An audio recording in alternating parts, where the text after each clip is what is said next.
सद्गुरू coaching क्लासेसच्या YouTube चॅनलमध्ये आपल्या सर्वांचे सहर्ष स्वागत. ग्रामरची 45 डेजची सिरीज चालू आहे. दिवस आहे 23वा आणि आजच्या व्हिडिओचा विषय आहे ऍक्टिव्ह पॅसिव्ह व्हॉइस. काल आपण ऍक्टिव्ह पॅसिव्ह व्हॉइस काय असतात हे आपण पाहिले होते कालच्या व्हिडिओमध्ये, म्हणजे 22व्या व्हिडिओमध्ये. आज डे 23 आहे. सो आज आपण आजच्या व्हिडिओमध्ये ऍक्टिव्ह पॅसिव्ह व्हॉइस मध्ये ऍक्टिव्ह व्हॉइसचं पॅसिव्ह व्हॉइस मध्ये रूपांतर करताना कोणकोणते नियम लक्षात घ्यावे लागतात हे आपण ह्या व्हिडिओमध्ये पाहणार आहोत. तर चला बघूया. सर्वात प्रथम ऍक्टिव्ह व्हॉइसची रचना subject plus verb plus object आणि पॅसिव्ह व्हॉइसची रचना ऑब्जेक्ट प्लस वर्ब आणि प्लस बाय असतो आणि प्लस सब्जेक्ट असतं. हे आपल्याला समजून घ्यायला लागेल. हे बघा इथे पहिल्याच रूल मध्ये सांगितलंय की एस म्हणजे सब्जेक्ट, व्ही म्हणजे वर्ब आणि ओ म्हणजे ऑब्जेक्ट. ही आहे ऍक्टिव्ह व्हॉइसची रचना. ऍक्टिव्हला आपल्याला पॅसिव्ह मध्ये करायचं. मग इथे काय लागतो, मेन कंपोनंट आहे की ऑब्जेक्ट आहे, वर्ब आहे आणि सब्जेक्ट आहे. पण याच्यामध्ये आपण ऑब्जेक्ट प्लस हेल्पिंग वर्ब म्हणजे काळानुसार आपण त्याच्यामध्ये क्रियापद वापरतो. सहाय्यकारी क्रियापद असतात ते am, is, are, was, were, shall, will हे सगळे हेल्पिंग वर्ब मध्ये येतात. प्लस V3 प्लस बाय आणि प्लस सब्जेक्ट जर नाव नसेल आणि आय वगैरे असेल तर त्याच्यामध्ये सब्जेक्ट नुसार आपल्याला चेंज करावं लागतं, म्हणजे त्याची ऑब्जेक्टिव्ह केस आपल्याला लिहायला लागते. ते आपण खालच्या नियमामध्ये बघणार आहे. पहिला नियम कळाला. ऍक्टिव्ह व्हॉइसचा हा फॉर्म्युला आहे, स्ट्रक्चर हे आहे आणि पॅसिव्ह व्हॉइसचा फॉर्म्युला हा राहील. आता या सगळ्या पॅसिव्ह व्हॉइस मध्ये सगळ्या ठिकाणी क्रियापदाचं एकच रूप वापरलं जाणार आहे, जे आहे V3. Verb 1, verb 2, verb 3. तर क्रियापदाचं तिसरं रूप वापरलं जाणार आहे. नंतर आता आपल्याला चूज हेल्पिंग वर्ब कसं वापरणार आहे आपण, तर काळानुसार वापरणार आहे. Suppose simple present tense, past tense आणि फ्युचर टेन्स असेल सिंपल वाले, तर आपण त्याच्यामध्ये am, is, are, was, were, shall, will वापरणार. जर आपले परफेक्ट असतील तर तसे त्याच्यानुसार आपल्या प्रत्येक क्रियापदामध्ये हेल्पिंग वर्ब मध्ये चेंज होत जाणार आहे. तर आता नेक्स्ट जो आहे तो आहे चेंज इन प्रोनाउन. आता प्रोनाउन कसं चेंज करायचं, तर मग ऍक्टिव्ह व्हॉइस मध्ये जर आय असेल तर पॅसिव्ह व्हॉइस मध्ये त्याचं मी होणार. ऍक्टिव्ह व्हॉइस मध्ये वी असेल तर पॅसिव्ह व्हॉइस मध्ये लास्टला येताना तो अस होणार. हीच, him, she, her, they, them, you, it, you, it हे दोन्ही तसेच राहणार. आणि नाव असेल तर नावच राहणार, त्याच्यामध्ये काही बदल होणार नाही. आता आपण इकडे पाहूया की अकॉर्डिंग टू टेन्सेस काय बदल होणार आहेत.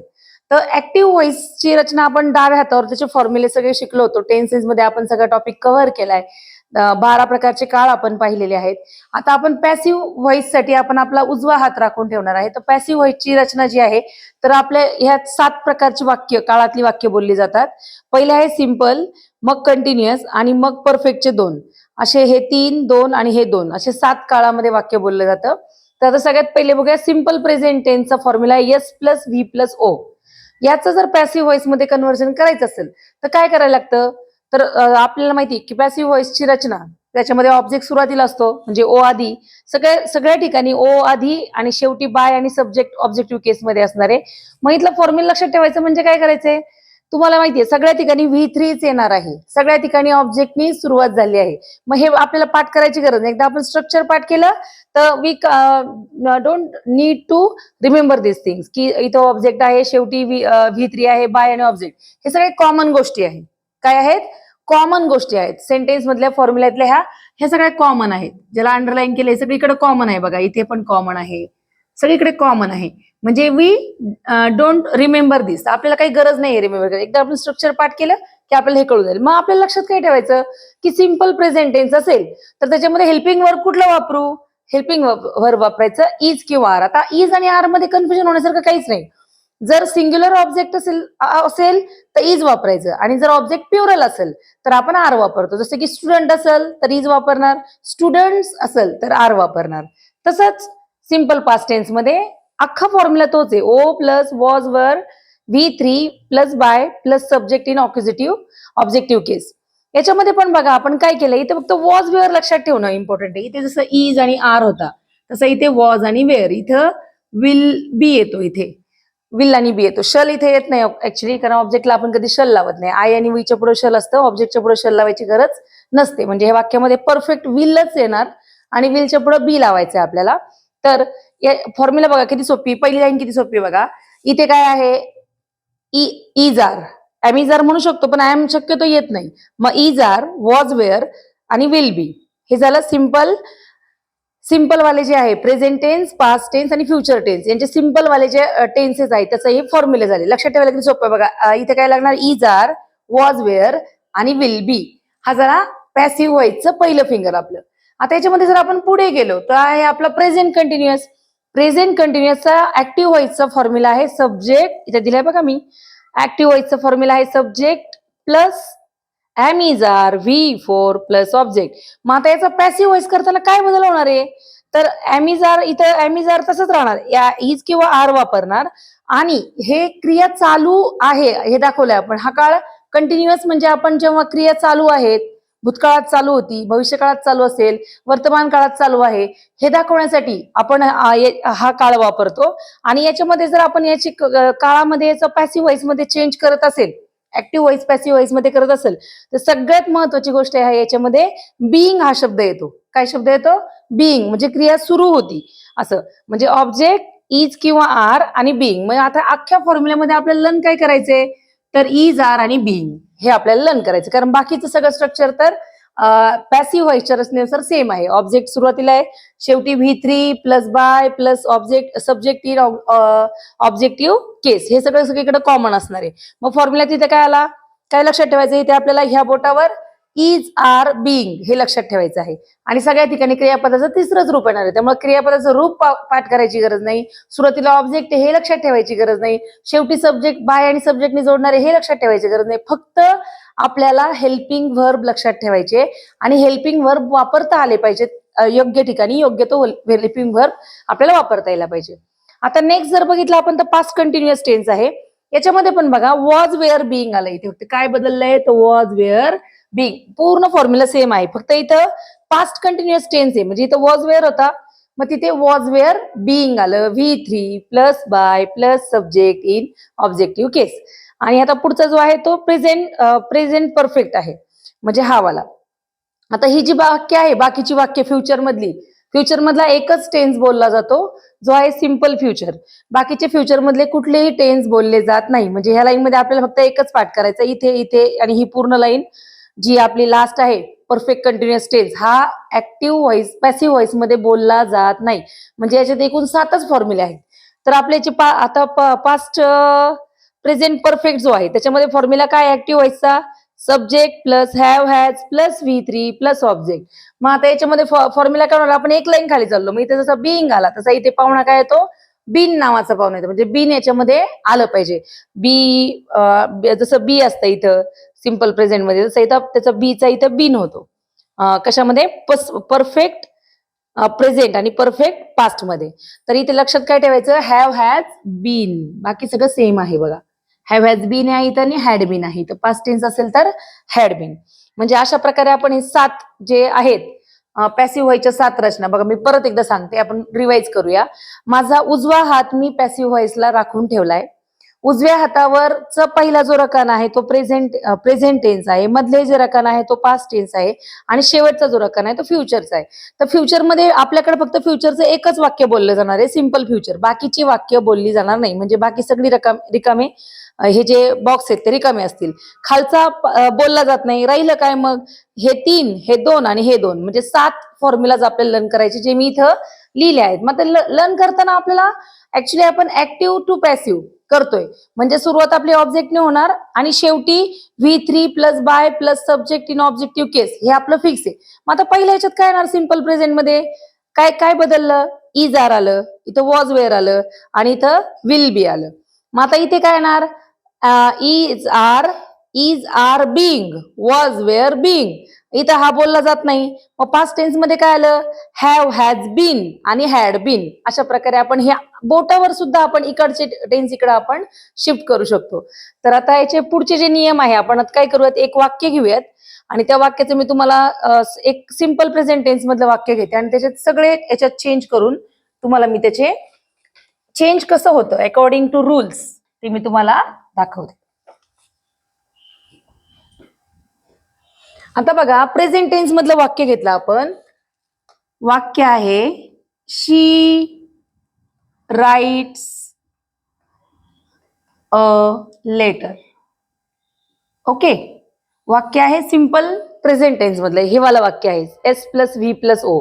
आता तुम्ही म्हणता मॅडम इथे एस कसं काय लागलाय, V5 असतो इथे, आपल्याला माहितीये ही, शी, इट, राम, सीता हे सगळे आले तर क्रियापदाच्या पहिल्या रूपाला एस किंवा एस प्रत्यय लागतो, त्यालाच आपण आपल्या ग्रामरच्या भाषेमध्ये V5 म्हणलेलं आहे.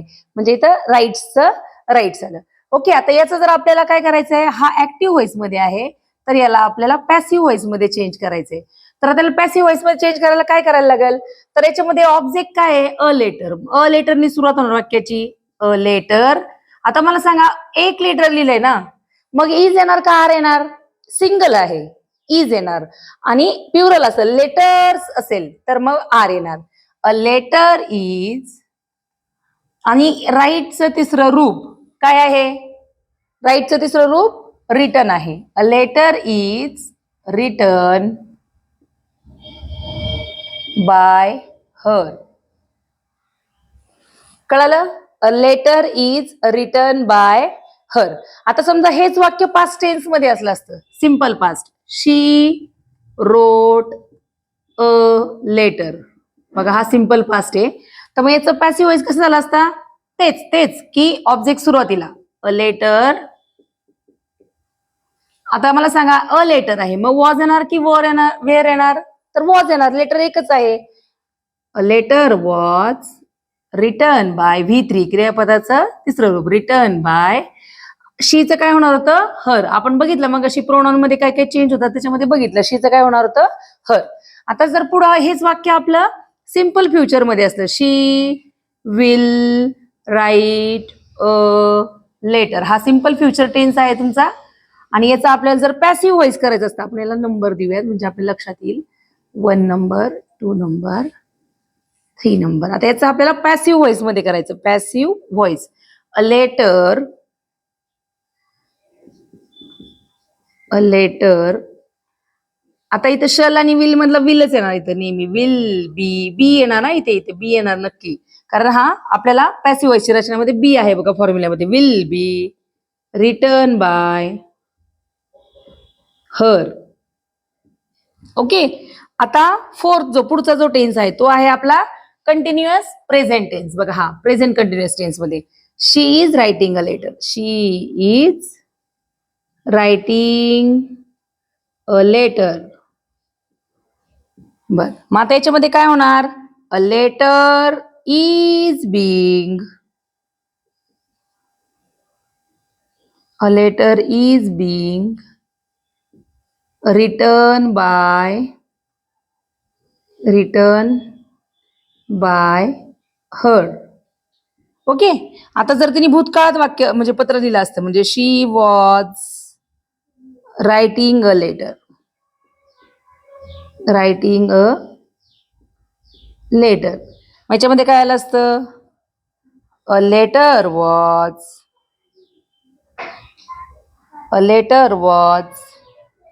Return by her. ओके, आता फ्युचर मधलं बोललं जात नाही, राहिला perfect tense, present perfect tense. आता याच्यामध्ये आपण असं लिहिलं असतं, she has written a letter. आता याच्यामध्ये जास्त काही बदल करायची गरज नाही, कारण ऑलरेडी क्रियापदाचं रूप आलेलं आहे. मग शी हॅज रिटर्न लेटरचं काय होणार, अ लेटर हॅज, इथे बीन नावाचा पाहुणा येतो, a letter has been written by, क्रियापदात तिसरं रूप सेम राहणार, रिटर्न बाय हर. आणि सातवं आणि शेवटचं वाक्य, शी हॅड रिटर्न अ लेटर. हे जर वाक्य आपल्याला दिलं असतं तर आपण याचं पॅसिव्ह व्हॉइस कसं करणार, a letter had been, a letter had been written by her. Okay, आजच्या व्हिडिओमध्ये आपण फक्त काय बघितले की 7 प्रकारचे वाक्य बोलले जाणार आहे काळामधले, आणि त्या वाक्यामधला फॉर्म्युला काय असणार आणि प्रत्येक फॉर्म्युल्याचं एक उदाहरण आपण पाहिलेलं आहे.